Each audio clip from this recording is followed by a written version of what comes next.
Welcome again to It Doesn't Take a Genius, conversation with introspective perspectives and pithy points of view. Here are your hosts, my friends, Max and Marty. I think that's Mark and Mike. Yeah, whatever. Ramsey! Marshall, here we are again. Getting close to our 100th episode, by the way. Getting dangerously close. I know, we're going to have to plan something special. Sure. Yeah. I don't know what that would be, but Yeah. Let's check our budget. Nope, nothing in the budget for that. we have had some suggestions. In fact, that is one reason we're talking today, because we had someone we've mentioned on this podcast before, our beloved mentor and friend, Dolores.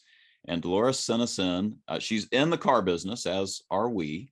And she sent in a text message she received from one of her offspring who know she's in the car business and have cars. And she found this hysterical that this was the question that she was asked. So I'll read it word for word. I'm supposed to find an authorized Ford dealer near me for my recall. How do I know if the place is authorized? That's the question. That's a great question. So it's a valid question, isn't it? And I'm assuming, right? So this person is in that millennial age group, right? The 20 to 38 category. Yeah, somewhere in there. And so they either got, Lord help them, they may have got an actual physical letter, right? A mailing, and in the mailing was, and or we know this particular, dealers or OEM has an app, and so they may, may have an app on their phone, and on the phone, right, recall notices come up, things like that. So it'd be interesting to know, okay, how did they get notified, right? Was it the old school way, or are we using the app? And here's a great example of, the manufacturer just making this assumption, right? That, you can spot an authorized versus unauthorized. Doesn't that sound terrifying? Right. We're an unauthorized dealer. Well, and I, I talked to Dolores a little bit about it, and there are just a number of unknowns. If you're not in the business, if you haven't had experience with a business, if you're a younger person, I guess probably Gen Z. I bet some scholars would say there's a Gen Z cutoff where they're actually probably in their early 20s now as well. But Gen Y, Gen Z, either way, you're looking at some opportunities for, frankly, how would I say this? I mean this in a good way. They don't know and they don't care. The customer, one of the things Dolores said was, one of her offspring said, too big, to go to a dealership, it's too big. There are too many doors. Which door do I walk into? Which door do I drive into, for a garage? Too long of a wait in getting an update. I don't know what's going on. I don't know this business. I don't know what they're doing. I just don't know any of the answers to these, questions. And then the flip side is maybe don't care either, right? Like you had mentioned, there's been a little bit of a change in the pandemic with the attractiveness of a car. In general, though, not a huge priority for them. It's just it's not as exciting as it was for you and I when we were, teenagers. No, I don't think it's exciting enough for them to want to learn the system. Yeah. And even the system, right? When you say the system, that sounds very technical, but in this case, the system is, which door do I go in? Yeah. And if you look at a car dealership, sometimes there's multiple doors in the front. There's always doors on both sides. If there's always some sort of bump out on the building, and there's doors there. Then there's multiple garage doors. Yep. And it's like, no, I go to, if I'm in that age group, I'm going to Taco Bell or Chipotle. There's only one door, and the place funnels you, right? It funnels you to where you're supposed to go. Right. That choice architecture kind of thing. Even if you don't know, right, there's subtle clues that take you to the right place. Whereas Yeah. we know this, right? We're in dealerships all the time, right? There's always people wandering around going, can you tell me where the parts department is? Yeah. And Yeah. they've been wandering around for a while. Absolutely. They don't know. Yeah. So that is just something I never thought of, yeah. And so they want it simple, right? They want it to be intuitive. Just like their phones don't come with big instruction manuals. Right. Right. Why should I have to study and learn the nuances of getting my car serviced? Yeah. Yeah. I don't want to do that. I shouldn't have to do that. And what we know about this generation is they're not interested in doing that. My dad worked with an engineer in the 80s. He was a manufacturing engineer at a plant that Dad worked at. And he was an early adopter of Apple computers. And he refused to use any product that had a manual. He said I would use the product, but if it took the manual to use the product, I'm not interested, and he would move on. And at the time, I remember Dad talking about that and sort of chuckling, and I thought, what a wild eccentric. That's the market now. Everybody says that, right? Like I'm not going to learn. You want me to read to no, make this intuitive. I think in architecture, they call it wayfinding, right? Having a design so that it's very clear what the path is through a campus or through a building or what have you. So that everything's designed now. It's got to be working right. Yeah, I mean, I've heard a similar thing that said every time you see a sign, that means someone made a mistake. Oh, that's good. So every sign is an indicator that it's not, whoever designed this didn't design it in such a way that it was so obvious what its use is for. Right.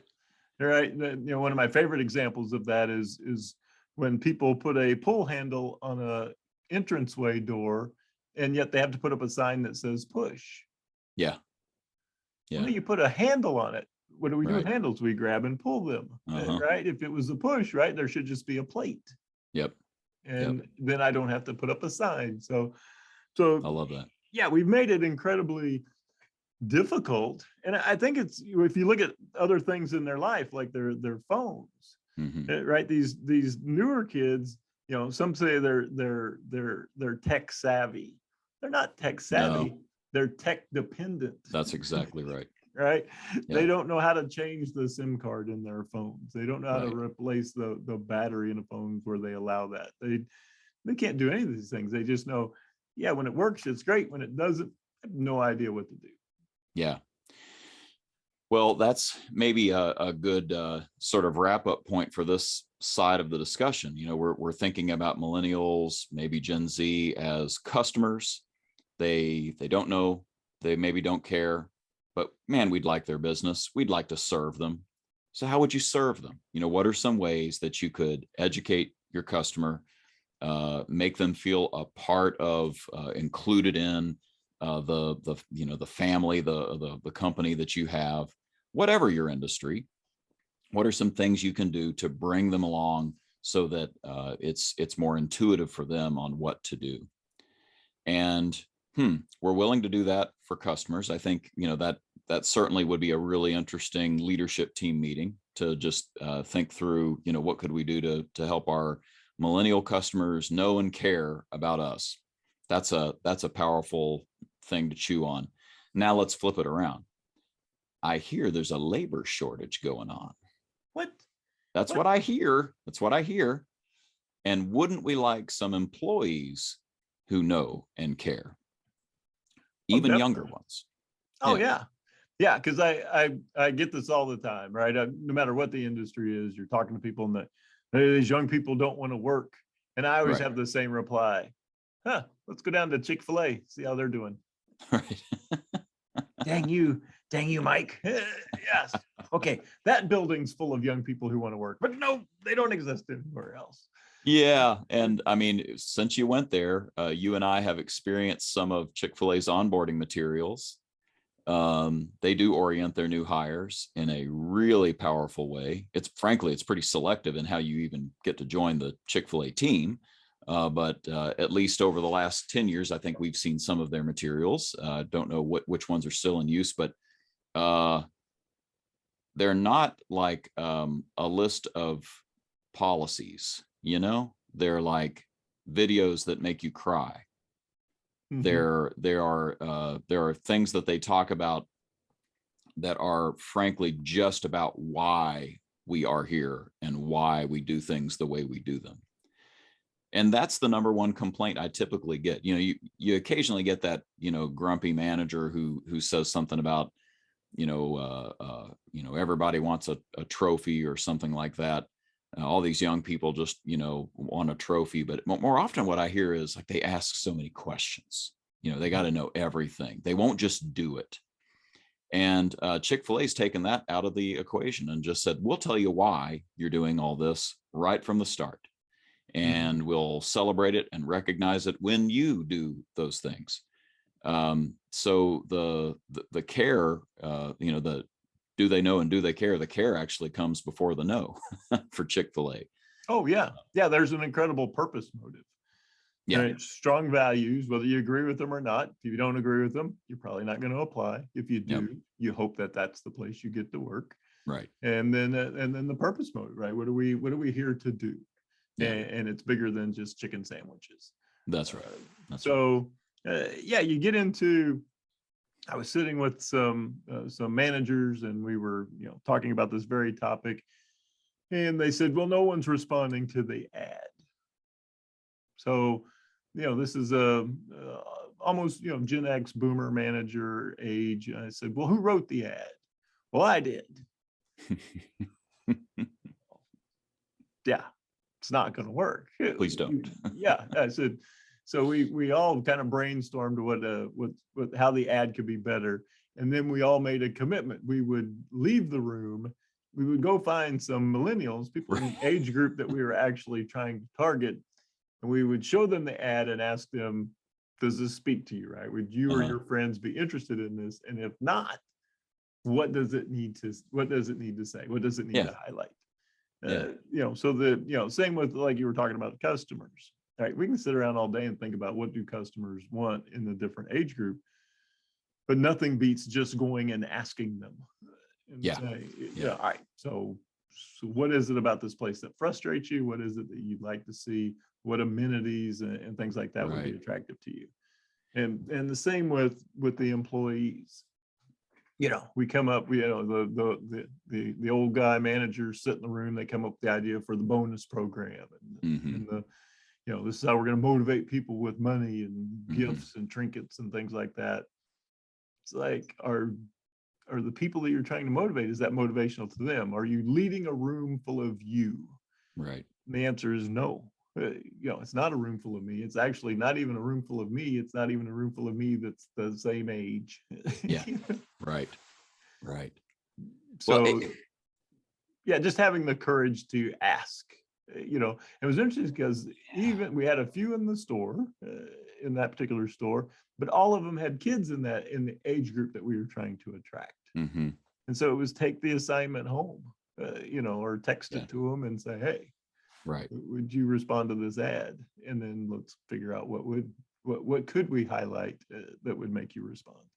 So I was at a car dealership this week where the sales manager is literally doing that. He has gone to all of his staff, some of whom are very young, and has asked them, what would we need to do to onboard a new hire? What are the things they need to know to be, oriented into our company and work out here on the sales floor? And it was super interesting. I got to see two of the early responses. One came from I would say, I would assume like maybe mid to late Gen X manager. And he had super helpful just sort of mindsets and behaviors to do when you're on the sales floor. These are things that will help you get people to let you sell them a car. And then one of his newer employees, young guy, millennial, turned in a list of the 5 reasons why he worked there. that was what he turned in. He didn't turn in like tips. He turned in the whys. And when I say the whys, I don't mean like this was dashed off quickly. I mean, it was 5 bullet points, each with, multiple bullet points underneath of, here are the 5 top reasons that this is the place you want to stick it out. And it was things about, the fairness of the organization and the opportunity that they gave you. But fairness was number one. That was the really interesting part, that we're going to make sure that this is a place of integrity. So, it just shows you the perspective, right? Both of them incredibly valuable. One was about the, why should I care? The other was about what do I need to know? Fascinating to see that the young people were the ones submitting the why. And we know that that's a motivational juice to action, right? That emotional buy-in, if you will, gives them a chance to say, yeah, I'm going to take action now. Let me go learn. Let me go know more about this place and get better at my job. You had a story. I don't know if we're ready for the wrap-up story, but you have a great story to illustrate that point. Yeah, we were at a store and they were very excited because they had a young person, in this case, a Gen Z, still in high school, had interned with them through high school and wanted to become a mechanic, start with them and become a mechanic apprentice, a technician apprentice when they graduated from high school. Mm-hmm. And, this is a unicorn with butterfly wings. This is a rare and beautiful thing. And so it was actually the apprentice's idea. They came to the store and said, hey, listen, there's a day coming up. There's a Friday coming up at school, at our high school. And on that day, all the seniors will wear the shirt with the college that they're going to, that they've committed to, that they're going to next year. And the young apprentice said, can I get a dealership shirt? That's just stunning. Yeah. This is a teenage kid. Yeah. I've committed to you guys. Darn right. And I want to show that commitment. And the store was just, we don't have one that suits that purposes, but we're having one made just for this. Right. This is such a great idea. And so we were sitting around talking, and it was like talking with the general manager, the service manager. So, all right, how do we plus this up?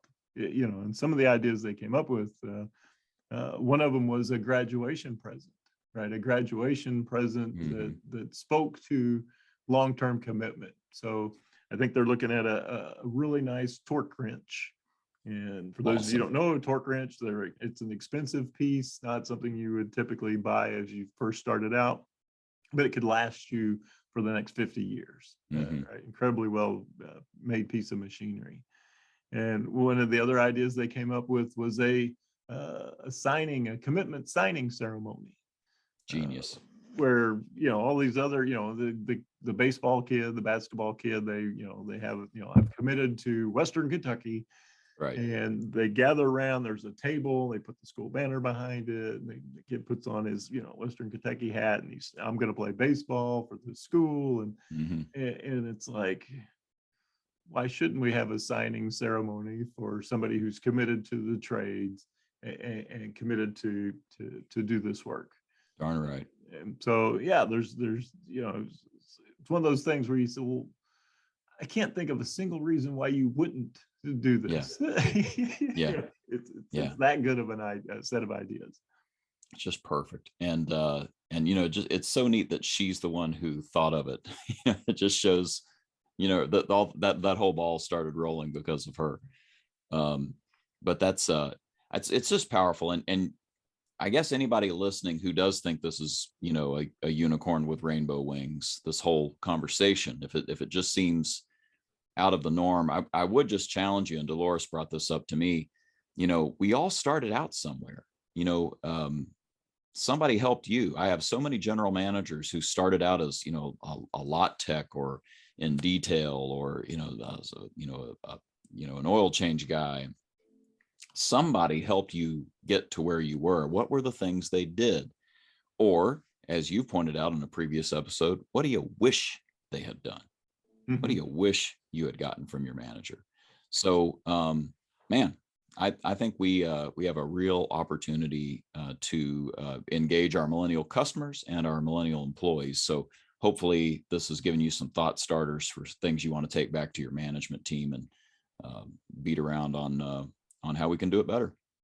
Oh yeah, yeah, and I think to me the underlying theme was just go talk to them. Talk to them, for goodness sake. Yeah, ask them some questions.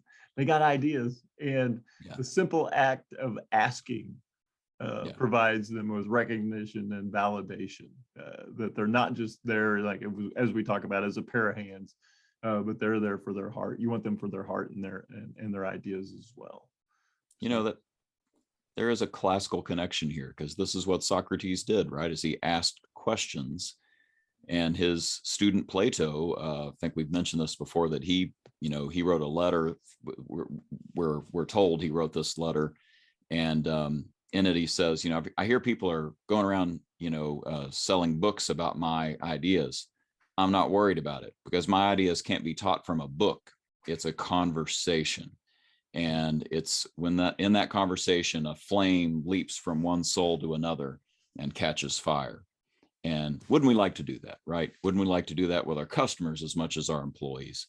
Go have a conversation and start some fires. Yep. It's time. There we go. All right. I stop now. All right. Well, let's as we wrap this up, let's hear from a definitely non-millennial, seasoned announcer, mature veteran, Mr. John Wolf. Take it away, Mr. Wolf. And that's a wrap. It doesn't take a genius. The blog dedicated to reducing the irreducible. Next time, prime numbers. What makes them so special? Join us then. And thanks for listening.